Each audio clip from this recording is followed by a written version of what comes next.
Kung atin pong mapapansin sa larangan ng palakasan, makakakita po tayo ng mga atletang magtatagumpay sa kalagitnaan ng kanilang kalakasan o sa English po, yung asa prime years pa nila. Kaliwa't kanan po na medalya, kaliwa't kanan ng mga nakukuhang papremyo nila. Subalit nung dumating ang panahon na sila ay mahina na at nakadestino na magretiro o magpahinga sa kanilang mga larangan, ay pinili pa nila na lumaban o sumabak. At iisa ho ang istorya ng mga pangyayaring ito. Sila ay yumaksak, lumagpak, at nasira ang kanilang imahe at ang kanilang mga karera. Minsan makakakita din po tayo ng mga istorya ng mga katulad natin OFW, no? Na may usapan na pupunta lang sa abroad, babalik din agad para makakuha lang ng puhunan at kahit kapani.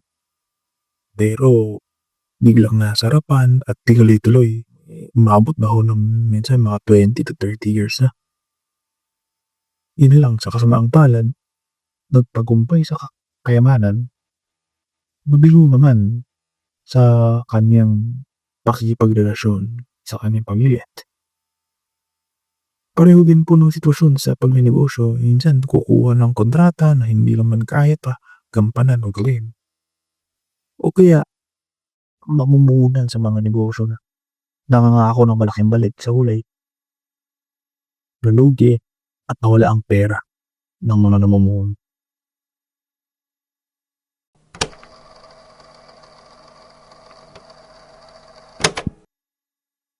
Alam mo po, hindi lahat ng limitasyon ay kailangan malagpasan o lagpasan po natin. Minsan po ito ay ginawa ng Diyos upang mas mapabilis po tayo sa ating mga destino at paroroonan. Ano po, halimbawa, hindi po lahat ay tinawag na maging worship leader, no? Hindi lahat po ay may biyaya ng magandang boses. Kaya mahirap ipilit eh. Pwede ka mag-aral, pwede mo i-overcome yung limitasyon na hindi marunong kumanta o hindi magandang boses. Pero minsan kailangan tayo tumapak sa lipa po na ito bang limitasyon ko ay kailangan lagpasan o ituring na katulong upang mapapunta ako sa tamang landas at kung saan ako tinawag. Yun po ang tanong sa sarili dapat. So, hindi pala worship leader, minsan ang panawagan ng iba, marahil ang panawagan nila ay maging marshal. No? Tingnan niyo po, ang layo sa parking pala siya, no? Alam niyo po, naalala ko lang, ma-share ko lang ako. Una po akong mag-podcast sa palanan po sa ibang bansa. Bata ko po ako noon. Ang naging trabaho po sa simbahan o ang nai-stay ko po ay security guard. No?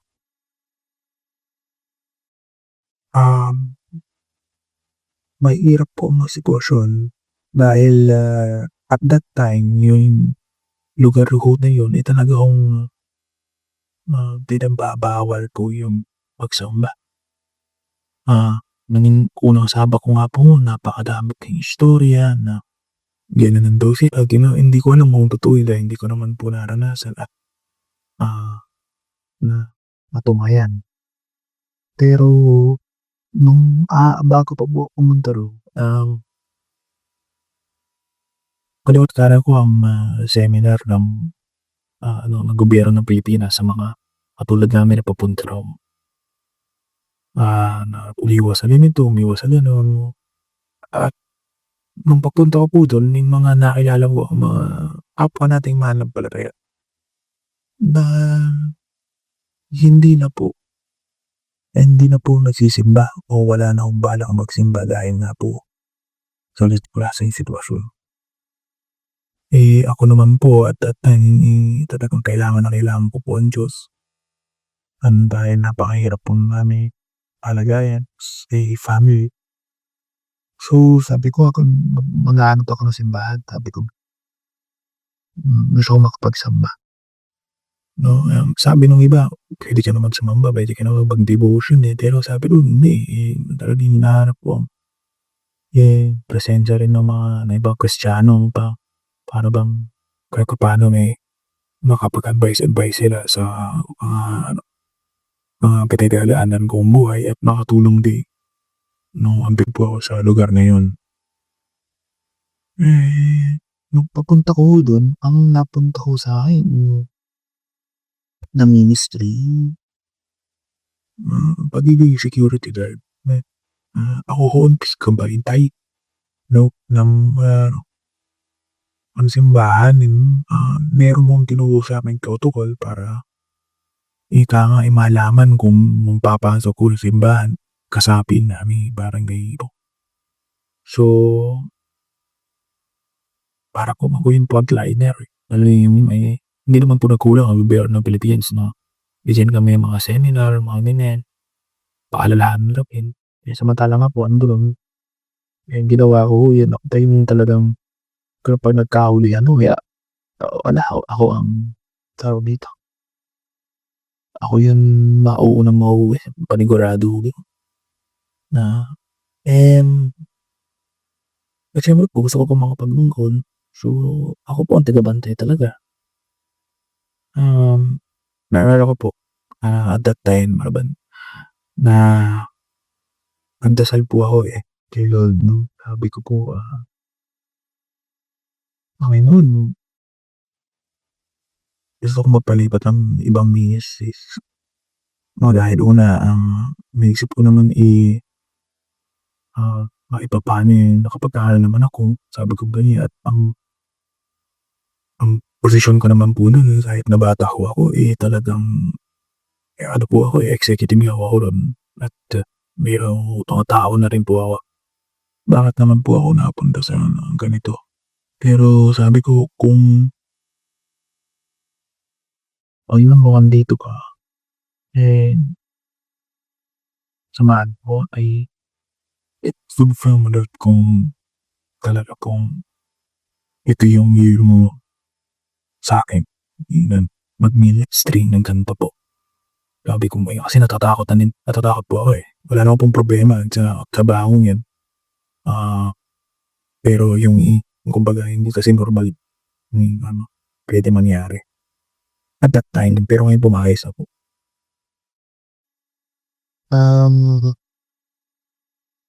Alam mo naging malayo ang Diyos, no?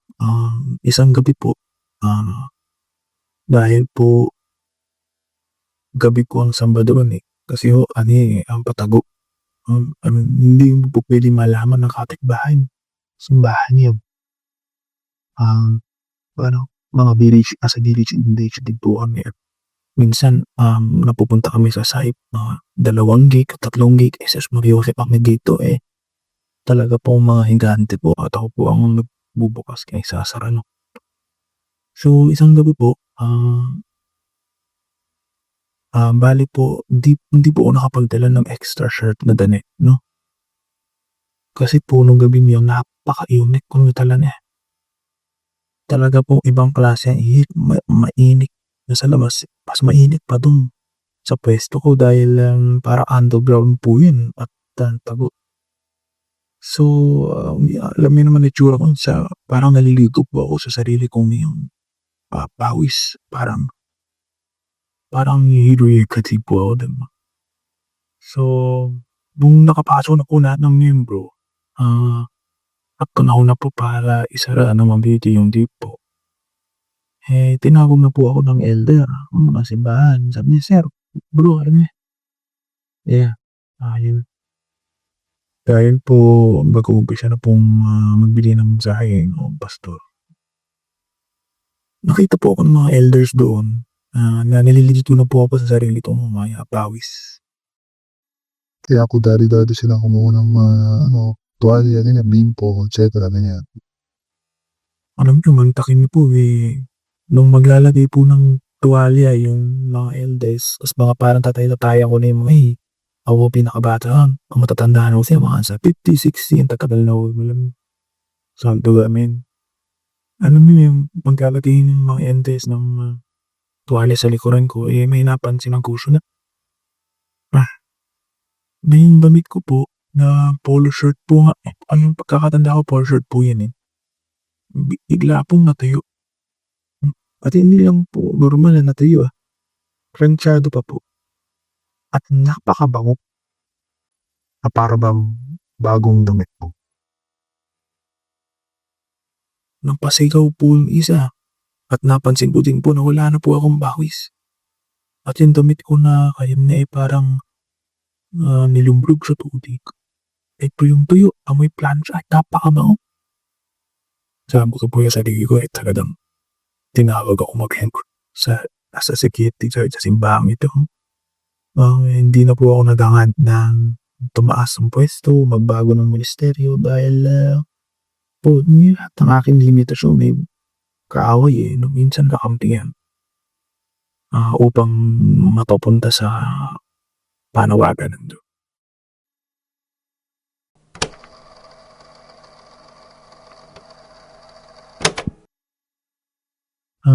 Alam po sa mundong ito, meron pong kultura na makikita natin sa komersyo o kahit mismo sa simbahan na parang nananawagan na kailangan lahat tayo umaap tayo magpas sa ating mga kapasidad. Dahil doon tayo sasaya sa bigta at isama na destiny natin mga ganong greatness at sama. Hindi naman po masama yun, no? Pero sabi nga po ng isang pastor na aking tinitingnan na iniibudo. Sabi niya po, ang problema sa atin, gusto natin lagi manalo. Pero nakakalimutan natin pag mabuting tao. Parang ganun kong sinabi. At yan po ang problema ng maigdip.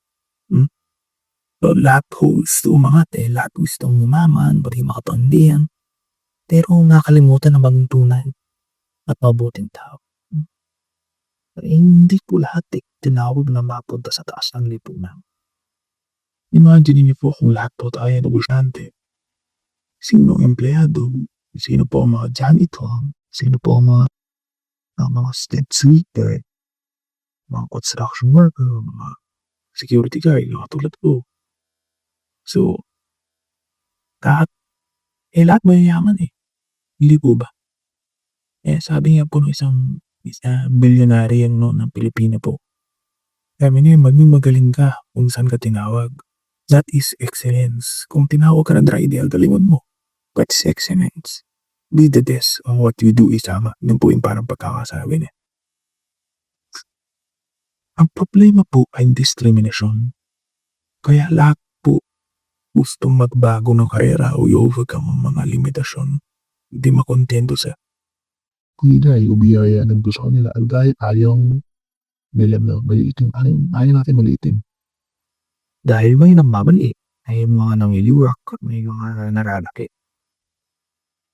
Kaya po uwasan ko po ang mga simbahan ng laging nida o laging pinopromote yung mga nagtatagumpay sa buhay. Ang bilyonaryo, ang mag-anak mo rin, o hindi, it sends a wrong message of the gospel. Mali ang naipapahiwati po ng mensahe na para bang si Jesus ay naundan lamang sa mga ganong klaseng tao. Ang barkada po ng Panginoon sa mga ordinaryong tao, mga taong asakay, kahit pagbalik ka rin mo po lahat ng doktrina sa lakbayin ng Panginoon, sa yun po ang talabas Kaya po, ang mundo po magulo. Kaya wasak po ang mundo, walang kakontentuhan po. Alam po, hindi po ako naniniwala na ang itay-tiki, milyon, mabilyon na taon na ang iulang. Base po sa Bible, naniniwala po ako, libo lang po ngayon. And 90,000s lang po. And yet, kung paano wasakin ng tao ang daigdig. Sa ganung kaliit na panahon dahil po yan. So walang kontentuhan.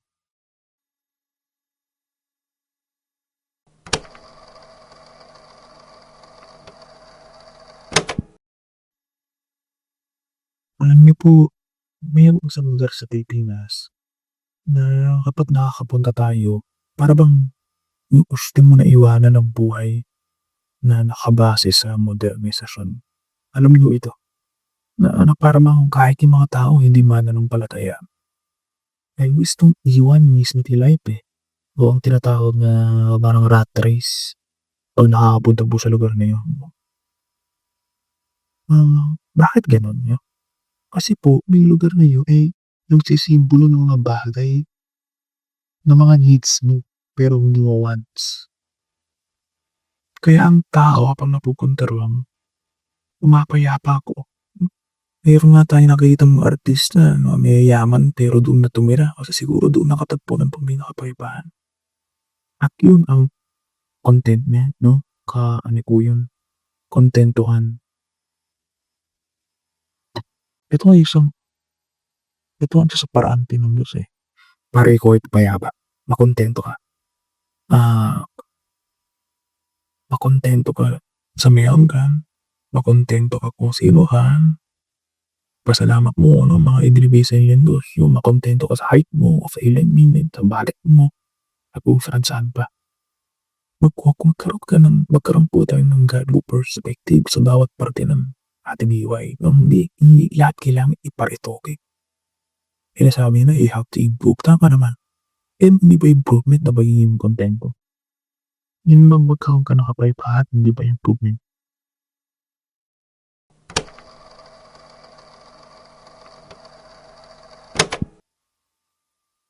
Alam niyo po, naalala ko po yung kwento ni Pastor sa Americo, John Piper. Siya pong senior pastor ng kanilang sariling iglesia o ang ministeryo sa Amerika. At meron po isang pastor, kwento niya po ito, meron po isang pastor na bata at bago po sa ministeryo nila. Pumasok po na sa ministeryo nila. Kinausap po siya ng mga elders ng church nila na kanilang simbahan na kailangan nila increasehan ang sahod ni John Piper. Dahil po parang mataas po kasi yung sahod mong bagito pastor. Yun ko po parang yun po yung mataas kayo asking. Alam na po sabi ni John Piper, hindi ako tatanggap ng increase. Kung yung pastor na bago mas mataas ang sahod niya sa akin, and so be it. Sabi ko po nung napanood ko po ito, tindi. Tindi naman ito, nagpakumbaba yung matanda upang makatulong lang doon sa pastor na yun. Makatulong at hindi maging pabigat sa kanyang misteryo. No? Why? Bakit ho? Kasi kontento si Dan Piper, eh. May Jesus na siya, eh. No? Sino pa at ano ka ang kanyang hahanapin in God satisfies me. No, Jesus Christ, blood on the cross, satisfies his thirst. Yung pagkauhaw na yun. Si Jesus po ang tumawag, eh. Dahil iba po kami sa libo na English per lifestyle, English yogi, minapin po sa ilang bata. Yan po ang pinakamatandang motibasyon para umangat po tayo sa buhay. Sino gusto mong umangat upang umangat yung iba? Yung bang gusto mong makapaggawa ng mga orphanages, magpakain ng kung sino nandyan, tudan mo mga pangangailangan ng kapwa mo. Yun ang tunay na buhay, eh. Alam niyo ko, kung papansin ko, example po lang, no? Yung mga aso.